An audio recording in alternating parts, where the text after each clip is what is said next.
So that's what we're going to speak about this evening. What is a tzaddik? You can't really have a conversation about what would you like to be when you grow up if you don't actually know what it is that you're talking about. So we started this chapter with a question based on the conversation that you had before you were born. And that conversation was, your neshama apparently took an oath.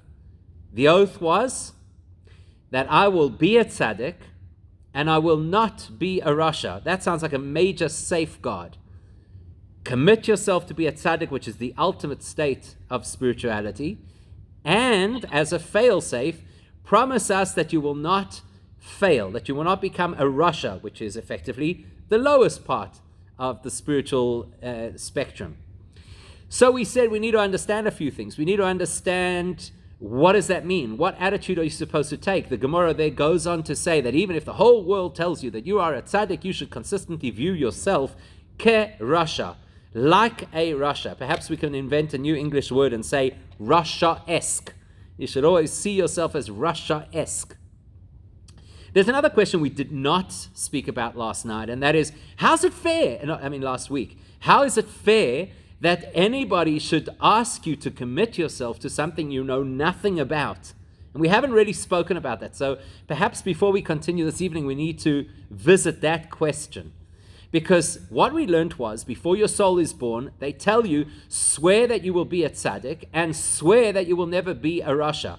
Now, at that point in time, we assume that the soul has tremendous insight. We assume that your soul has perspective that perhaps you don't have in this world, in this life. You assume that your soul appreciates and understands spirituality in a far more mature, developed way than we understand now. So we get all of that. And we get it and we appreciate it. We understand that a neshama, before it enters this world, really knows what it is to be a tzaddik and really knows the dangers and the challenge of being a rasha, a so-called wicked individual. That we get. But here's a question. Is it fair? Because does the soul have the slightest inkling of what it means to live in the physical form? I often think of it this way. Have you ever seen what astronauts wear when they go to space? Have you seen those big space suits? Or those old diving bells that they used to have? I remember at one point, I believe it was at Ushaka, or maybe it was in Cape Town at the waterfront, but one of those aquariums, so they had, or maybe they still have it, they had a thing where you could get into the old diving bell and you could go down into one of the tanks with the sharks or whatever it is. So have you seen those big, clunky, overbearing, heavy types of equipment? So when you're in space and it's zero gravity, gesundheit, what a pleasure. When you're under the water and you're more buoyant, okay, you can manage. But try walk through the local Pick and Pay in one of those things. Can you imagine? Look, it's a great way to avoid the virus, I must tell you. You'll certainly be protected. But you can barely move. You can only imagine how heavy and claustrophobic the entire thing must be. Now, a neshama, before it enters this world, has absolutely no conception of how clunky the hardware is going to be. In other words, you're going to be put inside this stuff called a body, and it's going to have so much drag. Think about it. You wake up in the morning.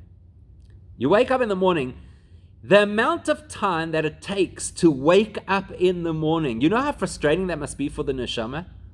The soul wakes up in the morning and it's like, yeah, let's go, let's connect, let's do, let's achieve, let's define, let's do it, what, and you're like, what? It can't be. Snooze. Right? And then you start thinking, by the way, one of the most creative times of a person's day is in that first part of the morning when you come up with all the creative reasons why it's actually a good idea not to wake up at the time that you were meant to wake up.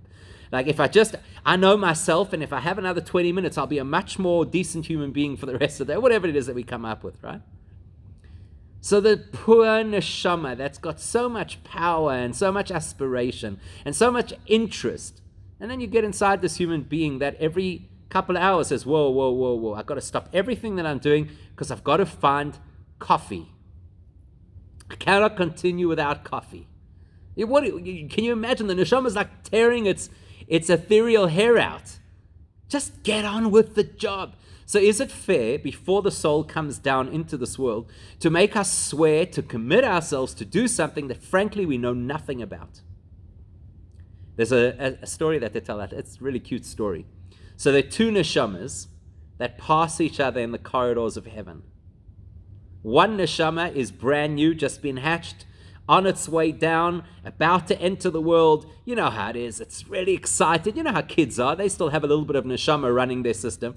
They want to try everything. They're still excited. It's totally, bright-eyed.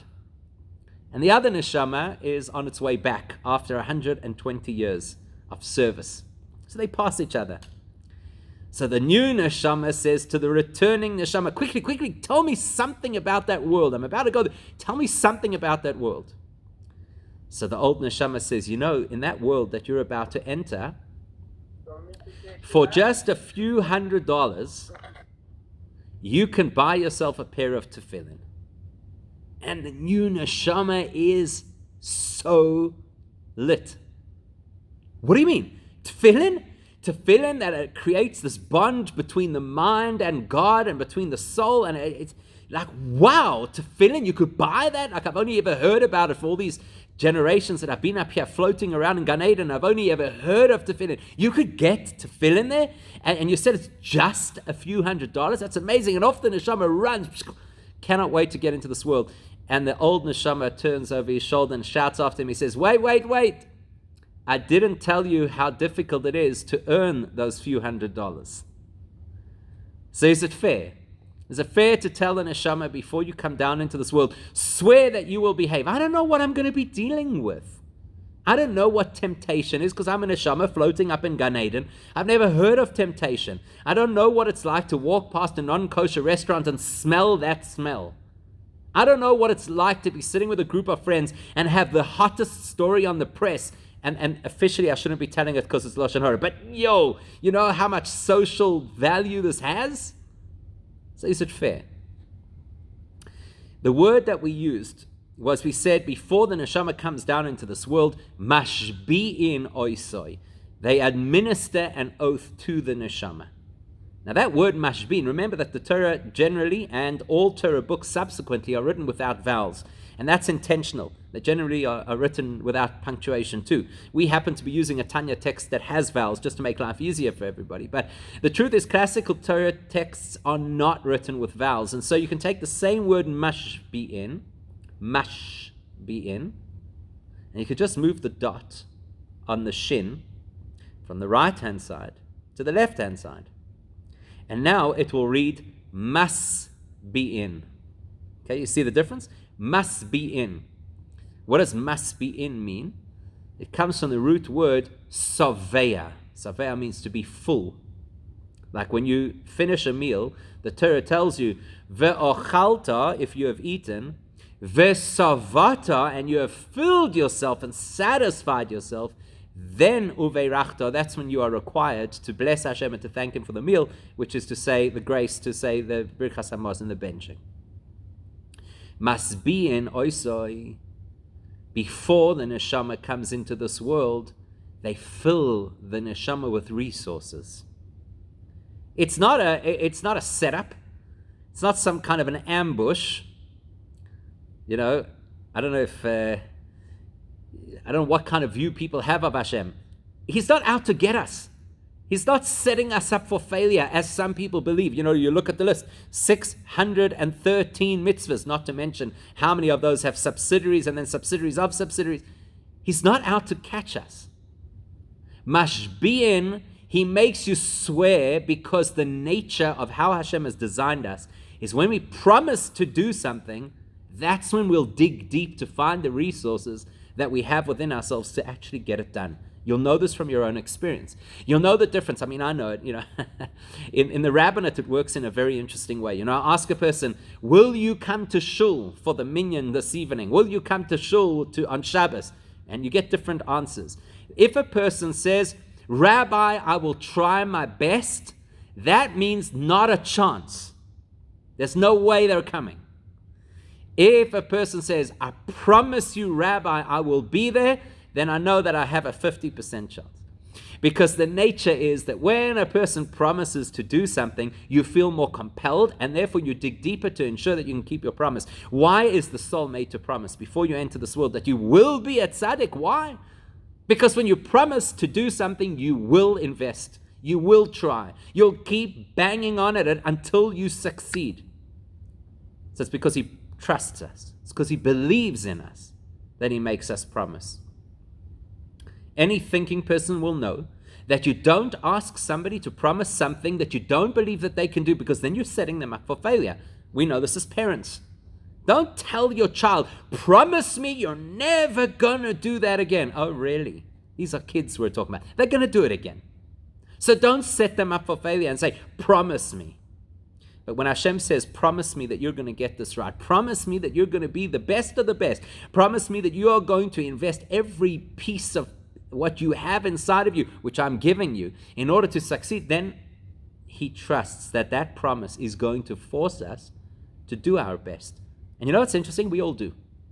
We all do our best to the extent of our understanding, to the extent of how much difficulty our life may or may not throw at us. The truth is we do our best. We're very hard on ourselves, and as Jews, we're even harder on the next person. So we often are aware of the things that don't go quite as they should. But the truth is, we really do our best. That's the truth. Even those people who claim that they're not religious, they still do so much to be Jewish.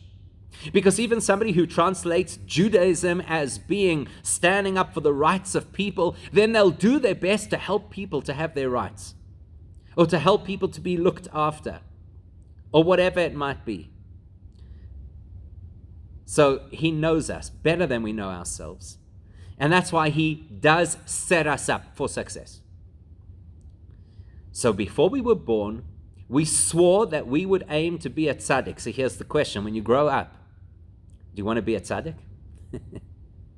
Considering that you made this big proclamation before birth in front of the heavenly tribunal, in fact, in front of Hashem himself, and it's on the back of an understanding that that means that he empowered you and I to be able to do this. So, don't you think we should be aiming to be a tzaddik when we grow up?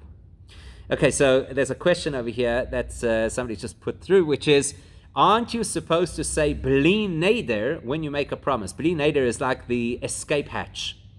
Bli neder means I promise to do something without actually promising to do so. So it's quite interesting. We could get technically halachic, which we're not going to do right now, and distinguish between a neder, which is one kind of promise, and a shavua, which is an oath. Just for the sake of keeping it simple, generally speaking, a neder is a commitment that a person makes in halachic terms. It's a commitment that a person makes to do something that limits their activities. So typically a neder is to say, I will never speak Lashon Hara again. I will never smoke again. That kind of thing is a neder, and there you have the right to say bli neder. A shavua, on the other hand, has a little bit more of a legal connotation. It's like being under oath in a court. That's considered a shavua. There are different kinds of shavuos, and they are generally also about things that you may or may not do, but the halachic terminology is slightly different, and there's no escape clause. So especially when you are standing in front of Hashem, who sees right through you and knows that you can do this, you don't get the escape clause of a bli neder. In our world, when we make those grandiose commitments, like I'm going to be on a diet and exercise and change my life and whatever, then you definitely need the bli neder, just in case. So, what's our goal? By the time you leave here this evening, hopefully you'll have the roadmap to become a tzaddik. Beautiful and fantastic. Assuming, of course, that we know what a tzaddik is. It's always unfair to expect things of people if we don't know what it is that they're supposed to achieve. So last week we learned that there are effectively 5 potential categories of spiritual achievement. Perfect tzaddik, imperfect tzaddik, otherwise known as the tzaddik for whom life is good and the tzaddik for whom life is bad, absolute rasha and incomplete rasha, which is effectively wicked and has a bad life, or wicked and has a good life, and then the kind of neutral in the middle parav individual who's called bainoni, somewhere in the middle. We need a better understanding of those terms if we're going to get anywhere in our spiritual growth. You know, like anything else in life, there's a saying from Yogi Berra, if you don't know where you're going, you'll probably land up somewhere else. So if you don't have a working definition for these particular titles, then how on earth can you expect that somebody will ever achieve these titles? So what are they? We'll start this evening with the single most elusive title of the 5. Okay, so the piece at the top we already did last week, so I'm going to skip to the second piece. Omar Rabbah. There was a very great sage in the Talmudic era whose name was Rabbah. Now, you have to understand that Rabbah was not the name that he was given at his bris. Rabbah was the name that the rabbis assigned to him because it means the great persona. He was such a great rabbi at the time. He was an incredible scholar. He has the moniker of Oiker Harim, which means that the way that he worked, his mind was just so fast and so sharp that when he gave a shiur, you literally felt like he was ripping mountains out of the earth because he moved from subject to subject with such insight and with such a sharp mind and with such speed that many people actually simply couldn't keep up. So Rabbah is teaching a class, and he has a responsibility to his class, as any rabbi does, to give them information that is clear and accurate. This particular class that he happens to give is on exactly the topic that we're discussing this evening, the different spiritual levels that a person could achieve, the Tzadik, the bainoni, the rasha. And it's always useful if you're teaching and you really want something to be clear to the class, it's always useful to use real life examples. So you could say, a tzaddik is like so-and-so. You know so-and-so who everybody is so amazed at and thinks is so brilliant and so pious, and that's so-and-so, that's a tzaddik. You know so-and-so, that's the best way to do it, right? Omar Rabbah. Rabbah stands up in front of his class of students who were not teenagers. They were not individuals without a formal Jewish education. They were the greatest leading rabbis of his time. Rabbah was the single greatest rabbi in the Talmudic landscape at that time. And he's talking now to the creme de la creme. And what does he say to them? Kegoin ana bainoni. I am a prime example of the bainoni. Now, it's at this point in time that they would say in the modern world, you have what's called a mic drop. What? Play that again? Rabbah, the holiest Jew in the world at that time. And let's be honest, this is the Talmudic era. That means he's the greatest of the greats. He wasn't just swimming with ordinary fish. You know, he was amongst the greatest scholars who shaped the entire Judaism for the whole of its history. And he was looked at by all of them and named Rabbah, the great one. And he says, I'm a bainoni, which up until this point in time, we've been quite comfortable to define as the average guy. Sometimes doing what's right, sometimes doing what's wrong. Sitting in the audience is his nephew, an individual who had a very difficult life. He grew up as an orphan, and Rabbah was his foster father. And that man's name was Abaya. Same principle. Abaya is not his real name. Abaya is how the sages refer to him, because Abaya is actually an acronym that stands for Asher B'cha Yerucham Yasoim, which is that Hashem comforts the orphans.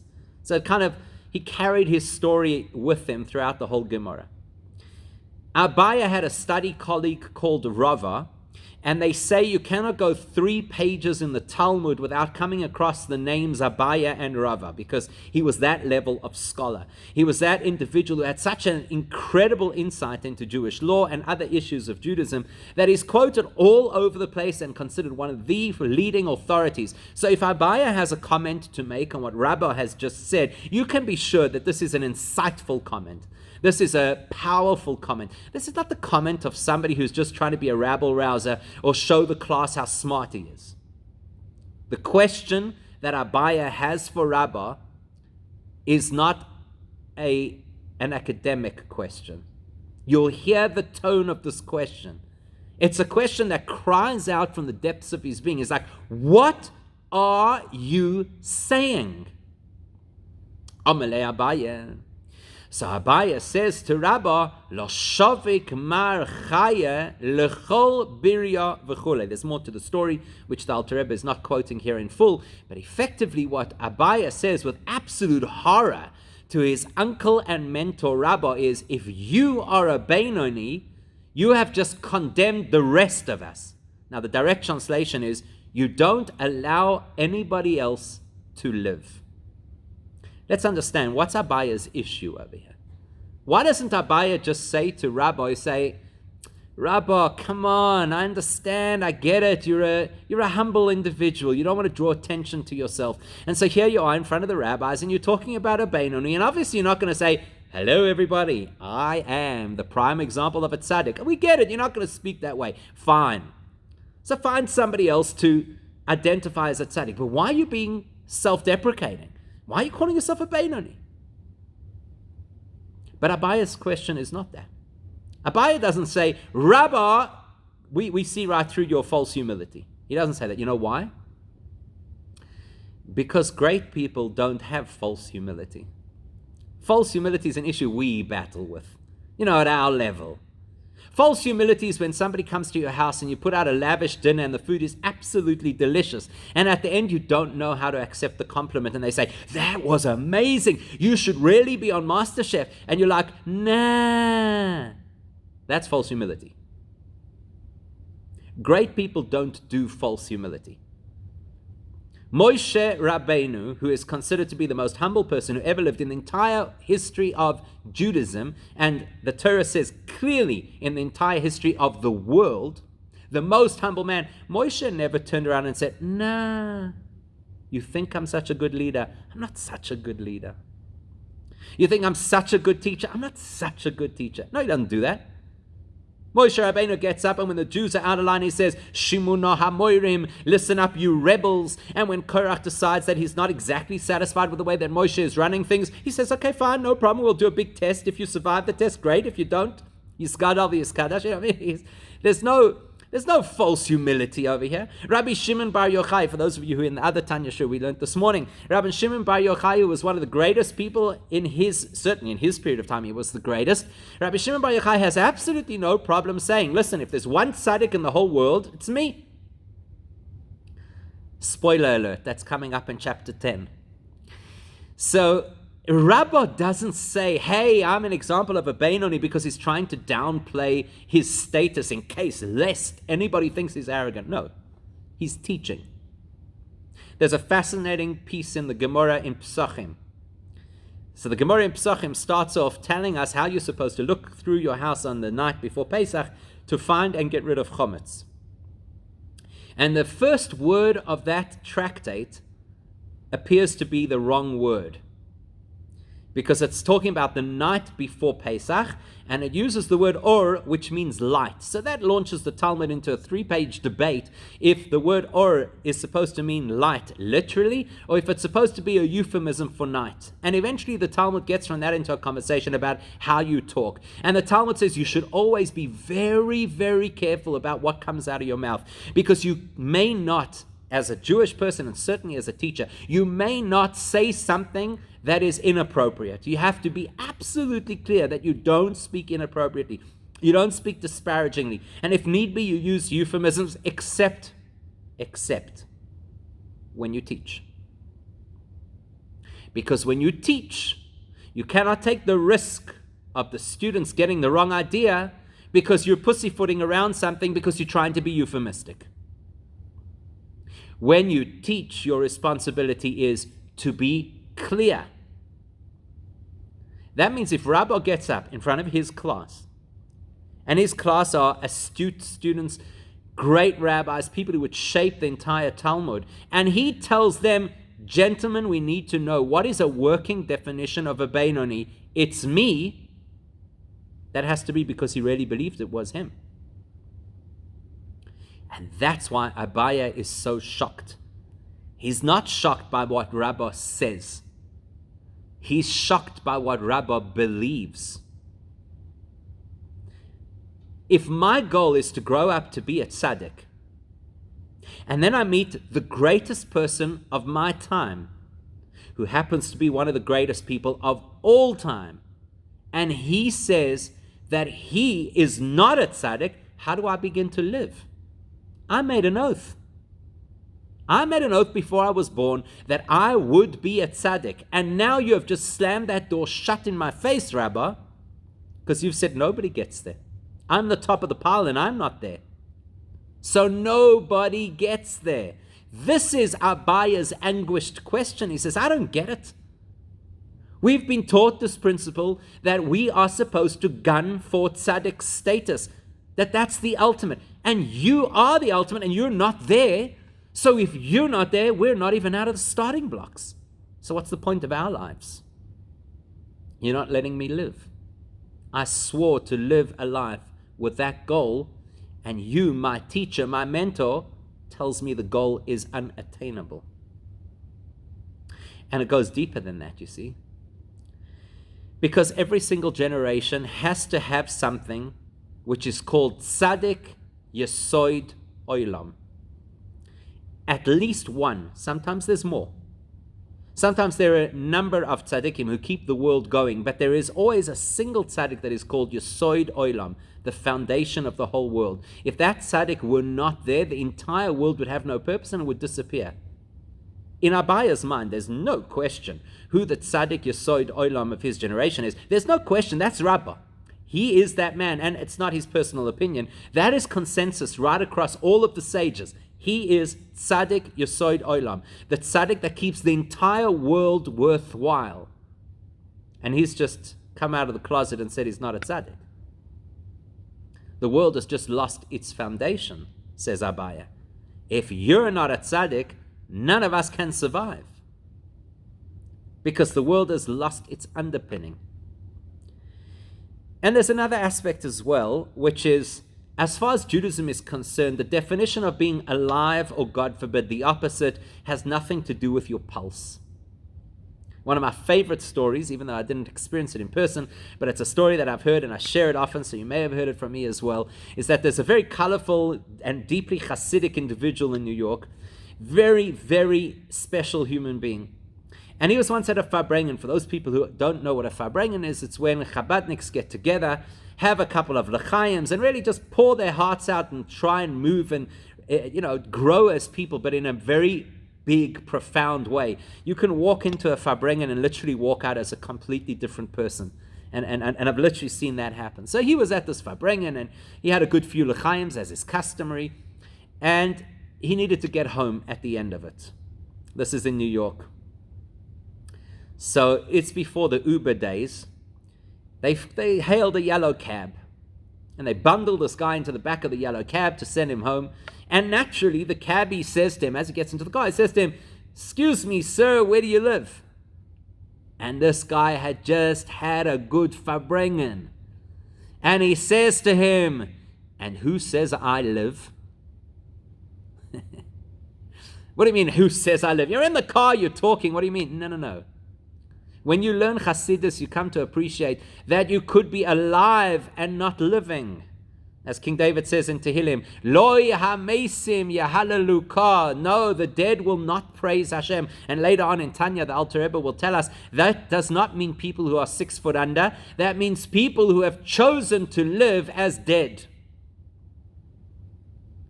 A tzaddik is alive even after he dies. Because a tzaddik is an individual who lives soul that happens to inhabit a body, as opposed to us who live body and try to remind ourselves that we have a soul. So Abaya says to Rabbi, we all are on agreement about one thing, that we're on a lower spiritual plane than you are. So if you're a perfect tzaddik, maybe some of us are imperfect tzaddikim. If you're an imperfect tzaddik, maybe some of us are bainonim. But if you're a bainoni, then we are all reshaim, wicked people, about whom the sages say, reshaim b'chayehem kruyim mesim, that reshaim are considered dead even while they are alive. He says, you don't let us live. This is a big question. Rabbah definitely did not believe that a bainoni is a half person, because then there's no way he could have ever referred to himself as a bainoni, because he's not a liar, And he's not using false humility, and he's in a teaching moment where he has to be honest and share things as he sees them. So he truly believes that he is an example of a bainoni. And I can assure you, he doesn't get 50% on his spiritual grades. So what's going on over here? But the question doesn't end there. The question gets a little bit further developed.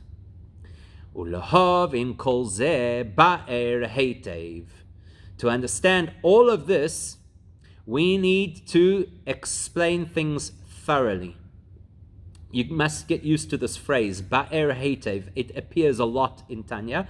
We actually saw it on the cover page right at the beginning. Ba'er heitev is the approach of Chabad Chassidic. We will not be giving snappy answers. We will not be satisfying the urge to know information just like that. Everything will be explained heitev, thoroughly, which means you need a lot of patience. Lock in, put the seatbelt on, because it's going to be a long ride. Because we're going to explain things thoroughly. In fact, the entire 53 first chapters of Tanya are to explain this concept. What is a bainoni? How do you become a bainoni? Is the aspiration to be a bainoni? Because Rabbah saw himself as a bainoni. But before we get that, we have another very serious theological question to address. We also have to understand a saying that is attributed through the oral Torah to the suffering servant Job. Quoted in the Gemara, you see, puts it in brackets over here, Bava Basra, Perek Aleph, in the first chapter of Bava Basra, that Eov turns before Hashem after all the suffering that he has been through, and he uses this phrase, Ribono shel Olam, Master of the universe, Barasa Tzadikim, you have created Tzadikim, righteous people. Barasa Rashaim, you have created wicked individuals. Then he goes through a whole address to Hashem. Here's the deep theological question. V'ha Tzadik v'Rasha lo ka'omar. Don't we know very well from a different Gemara, actually in Nida, the first tractate that we quoted right at the beginning of the chapter, that says Tzadik and Rasha is not predestined. We have a major contradiction happening over here. There the Gemara talks, because as we've already seen, the Gemara in Nida over there talks about things that happen before you're born. So we spoke about the conversation that your soul has before you're born. Let's talk for a brief moment about a conversation that happens between the angel that is responsible for you before you're born and Hashem. So the conversation goes like this. The Talmud tells us that the angel brings every new fetus as it's about to develop in front of Hashem and says, so tell us, is this one going to be smart or not so smart? Is this one going to be wealthy or are they going to struggle? Will they be attractive to people or will they repel people? There's a whole list. What kind of an individual is this going to be? Because those things are predetermined, unfortunately. Our physical appearance is predetermined. Our muzzle is predetermined. I'm not saying you can't make adjustments through prayer, but generally speaking, you look around and you see some people are smarter, some people are more popular, some people are more successful by nature.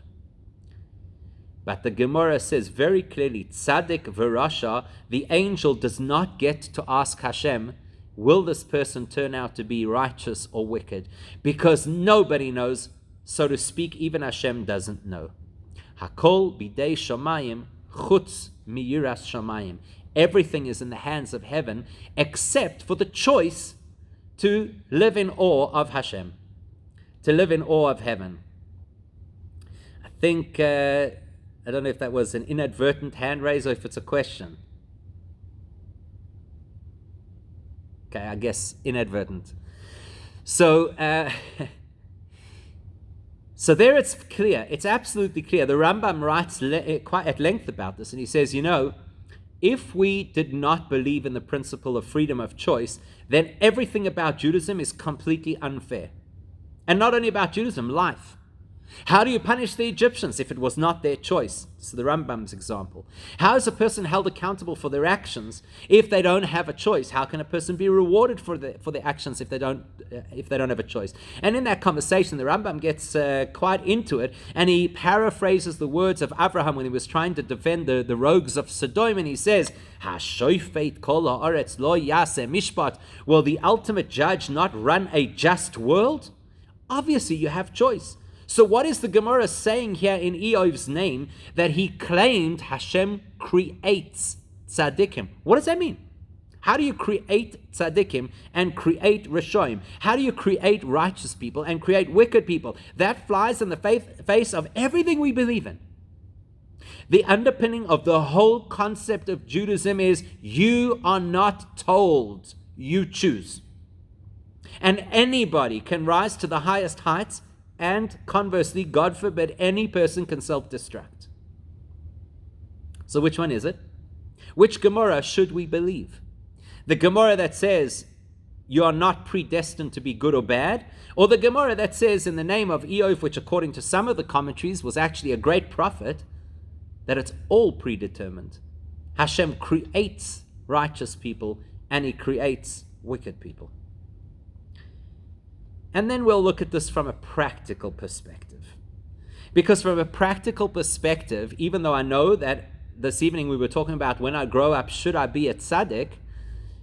But there's a practical question to ask about this bainoni, because we've spoken about the bainoni as effectively somewhere in the middle, not yet a tzaddik, certainly not a rasha, sometimes leaning this way, sometimes that, some victories, some failures. But if you look at it clinically, there should never be a bainoni. It should be impossible. Why should it be impossible? The other thing we have to understand is mahus madregas habainoni. What is the essence of this level called bainoni? So one thing we can put to bed immediately is that it is certain that a bainoni is not what we thought, somebody who is half sin and half merit. She'im kain, because if that were the case, how on earth could Rabbah have ever misdiagnosed himself as a bainoni when v'noida, it is well known that Rabbah was one of these people whose lips never stopped learning Torah, except of course certain circumstances where it's not permitted to learn Torah. He never stopped learning Torah to such a radical extent that the Gemara tells us to the extent that the angel of death could not take him. Now that's a frustration, right? The angel of death has a job like everybody else.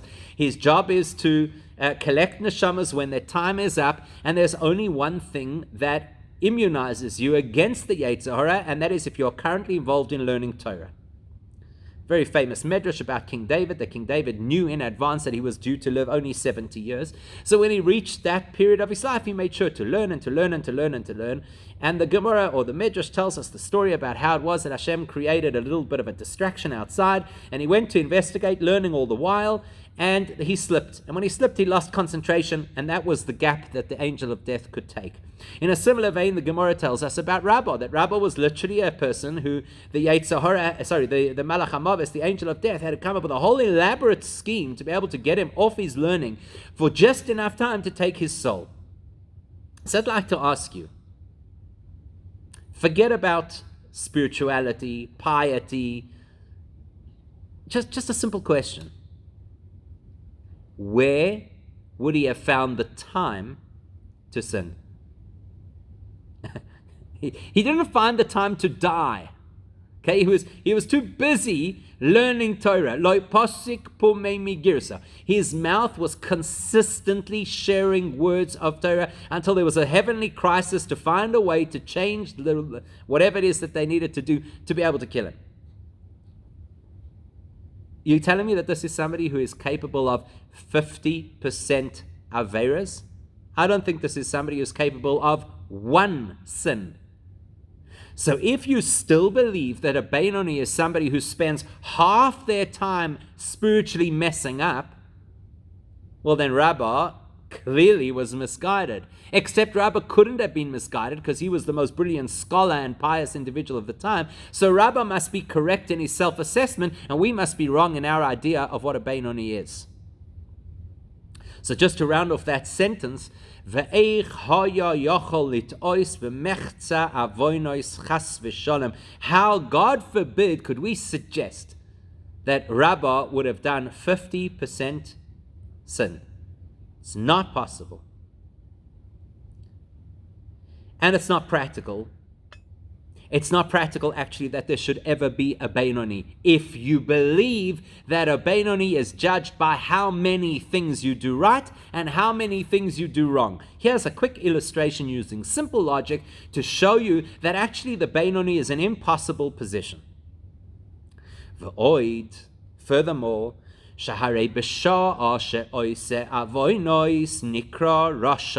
people don't like to hear this, but it's a fact. At the time of the commission of a sin, the individual who is actively sinning is in the spiritual status called absolute Rasha. Now, we don't like that because in our minds, an absolute Rasha, in fact, any Rasha for us, is somebody who's probably dribbling bile, you know. To us, a Rasha has fangs or horns or a pitchfork. You know, somebody belongs in a maximum security prison. That's a Rasha for us. But it's actually not about what you and I think. It's about what the Torah says. So let's go look in Torah sources. And what you will see in Torah sources multiple times is that a person at the moment of commission of a sin is an absolute Rasha. Now, you could fix that. As he says in brackets, V'im achar kach asa tshuva. If afterwards a person repents for having done that particular sin, then nikra Tzadik gomur. Then in that moment you're a perfect Tzadik. Just like that, you fixed your life, you're a perfect Tzadik. So where could you ever be a bainoni? When you do something wrong, you're a Rasha. Till you fix it, sounds like you're still stuck there. Once you fix it, you're a Tzadik. So where's the bainoni in all of this? Sounds like a fictional character. ואפילו העובר על איסור קל של דברי סופר מקרה רשע כדיסא בפרק בייס דיבוא מויסא בפרק כמה דנידה. When we said that a person at the time of commission of a sin is considered an absolute Rasha, a rogue, that's not only if you're breaking a Torah law. The Talmud is very clear that the same would apply if you break a rabbinic law. You know how many Jews there are saying, oh, that's just rabbinic, it's not a big deal. Chicken and milk, what's the biggie? Meat and milk is what's mandated by the Torah. Well, according to the sages in the Talmud, if a person transgresses a rabbinic law, they are absolute right of Rasha at that time. Oh, it gets better. The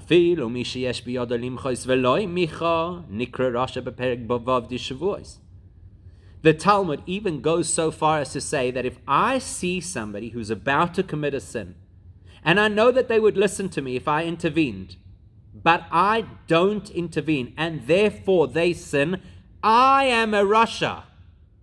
That's what the rabbis say. So I haven't even done anything. Forget about doing a Torah prohibition. Forget about transgressing a rabbinic prohibition. I haven't done anything wrong. And yet I could be classified as a Rasha. For what reason? Because I didn't stop somebody else from doing something wrong. And if that is true, B'kol shekain b'kal v'chomer, how much more so then? B'mevatel eizoi mitzvah sasei she'ef shaloi l'kaima. I'm afraid to say you may have a sleepless night after this. If a person could be considered a Rasha because they didn't interfere to stop somebody else from doing something wrong, then a person could certainly be called a Rasha if they had the chance to do a mitzvah themselves and they chose not to do it. Come on, here's an example we can all relate to. Your life is never going to be the same after this next line, I'm afraid to say. If you think Jewish guilt was a thing, it's about to go on steroids. For example, any person who had the opportunity to learn Torah, but instead of learning Torah decided to watch another one of those dumb memes that somebody sent them on WhatsApp. She'olov dorshu razal ki devar Hashem boza v'gomer hikores tikores v'gomer. It's about that kind of person, that individual. We all know who they are, of course, present company excluded. We know those people who have time that they could be learning Torah, but instead they vegetate in front of a sports match, or they go for, I don't know, some kind of a coffee conversation with somebody to speak about all the nonsense of the world when they could be learning Torah. You know what the sages say about that? They say that's who King David was talking about when he said in Tehillim that these are people who despise Hashem's word and deserve to be cut off. Or pshita, it goes without saying, the mikra rosh tfeime over isur dirabanan. It goes without saying that somebody who is considered so bad that they deserve to be cut off, it sounds a little bit worse than the person who decided that they weren't going to be so strict about chicken and milk because it's only rabbinic. Okay, so you're probably wondering at this point, hey, hang on a second, I thought Chassidus was supposed to be like embracing and encouraging and positive and inclusive, and like you weren't into this stuff about we're all going to you know where. So what did we just read? That's exactly the point of ba'er hativ. If you want to explain things well and thoroughly, then you do have to ask questions that are going to feel really uncomfortable when you ask them. You have a choice now. You could stick with the question and feel uncomfortable, or you can continue on this journey until it starts to fall into place and make sense. But tonight we'll walk away with two things in mind. I don't think our goal is to be a tzaddik when we grow up. And we have absolutely no idea what a bainoni is, because we have more questions than answers. So perhaps our entire goal spectrum of Judaism has been misguided, and we need to learn a lot more. So that's where we're going to stop for now, and much to think about, which, please God, we'll continue next week.